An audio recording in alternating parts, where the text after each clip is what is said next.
The Voice of Death. Once upon a time there lived a man whose one wish and prayer was to get rich.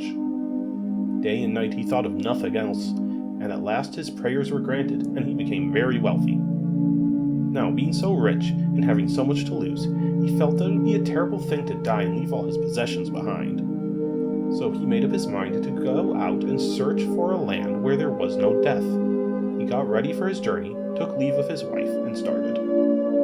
Whenever he came to a new country, the first question that he asked was whether people died in that land. And when he heard that they did, he set out again on his quest.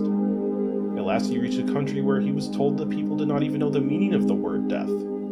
Our traveler was delighted when he heard this, and said, "But surely there must be great numbers of people in your land if no one ever dies." "No," they replied, "there are not great numbers, for you see, from time to time, a voice is heard calling first one, then another, and whoever hears that voice gets up and goes away, and never comes back." "And do they see the person who calls them?" he asked, "or do they only hear his voice?"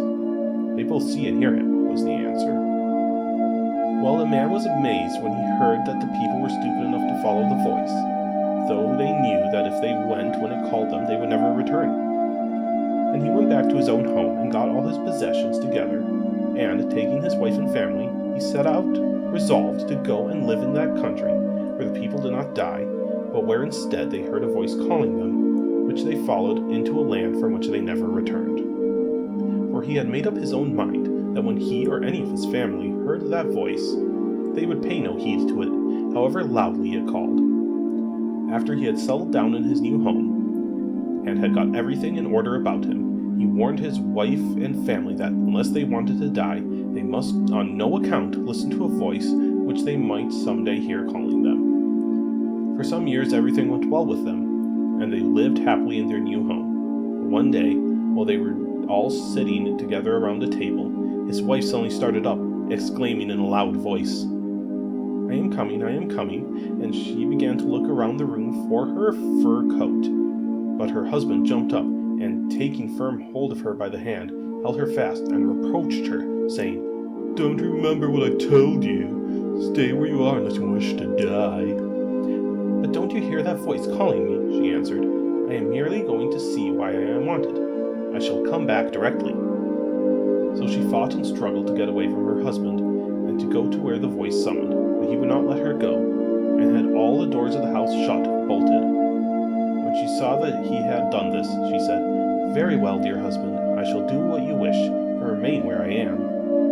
So her husband believed that it was all right, and that she had thought better of it, and had got over her mad impulse to obey the voice. And a few minutes later she made a sudden dash for one of the doors, opened it, and darted out, followed by her husband. He caught her by the fur coat, and begged and implored her not to go, for if she did, she would certainly never return. She said nothing, but let her arms fall backwards, and, suddenly bending herself forward, she slipped out of the coat, leaving it in her husband's hands. He, poor man, seemed turned to stone as he gazed after her, hurrying away from him, and calling at the top of her voice as she ran, I am coming, I am coming." When she was quite out of sight, her husband recovered his wits, and went back into his house, murmuring, "If she is so foolish as to wish to die, I cannot help it. I warned and implored her to pay no heed to that voice, however loudly it might call." Well, days and weeks and months and years passed, and nothing happened to disturb the peace of the household. But one day the man was at the barber's as usual, being shaved. The shop was full of people, and his chin had just been covered with a lather of soap, when, suddenly darting up from the chair, he called out in a loud voice, "I won't come, do you hear? I won't come." The barber and all the other people in the shop listened to him with amazement. But again, looking towards the door, he exclaimed, "I tell you once and for all, I do not mean to come, so go away." After a few minutes he called out again, "Go away, I tell you, or it'll be the worse for you. You may call as much as you like, but you will never get me to come."